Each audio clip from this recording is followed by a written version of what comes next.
is this is really Jerome Powell's first big test as chairman. Until now, he's really followed the script from his predecessor, raised rates with the approval of markets. Now he's got to resolve the dilemma. Here's what we got. Strong economic data on the one hand, a market and a president screaming no more hikes, a weakening global and domestic outlook, though not necessarily in the domestic economic data, not to mention a collapsing yield curve that worries Gunlock. Here's the best but not the only bet, which Melissa just gave it away.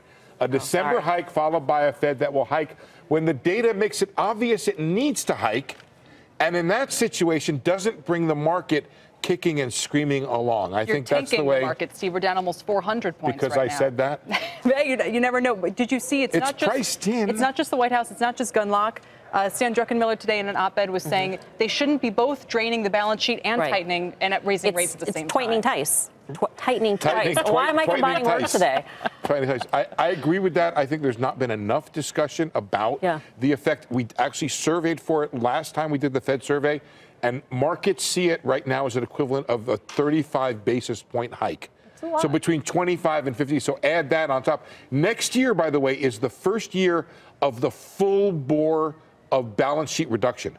They get up to the max level. So you know what the number is? Do you know what the number is? While we're already talking about rate hikes, if I had to guess, 50 billion? No. A month. Oh. It would be a full $600 billion reduction in the balance sheet. Now remember, there's 3.9 odd trillion there, so it's not that big a deal. You'd still end up with a bigger balance sheet than you had before the crisis by a factor of 3 or 4. So will they continue doing that if the markets say to the point you guys are making, okay, we're only going to hike once or twice or whatever the number is? Could they pull that back? Can I tell you what real capitulation is by the Fed? Because I've asked them this question a lot of times in public. Capitulation meaning in other words, no more in hikes. their plan. No, it's more than no more hikes.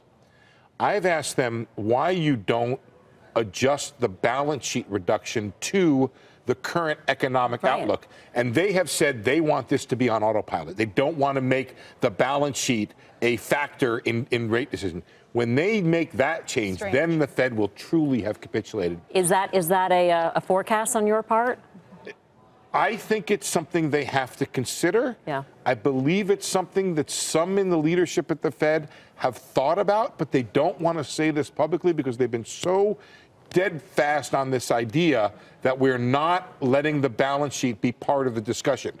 I think it has to be. Even though it has an economic effect, you can't deny that. But not only that, and I think Druckenmiller and Warsh point this out, you can't have raised all this QE money, you increased the balance sheet so much, arguing when you did it that it was something that would help the economy. Right. And then on the way down, there is can't have it both ways. There is one argument that allows them to have both ways, and I'll just give it to you real quick, which is that a dollar of securities bought in a panic has a much bigger effect than a dollar sold not in a panic if markets are liquid. So it's not one for one, but it's not zero either. I mean, $600 billion.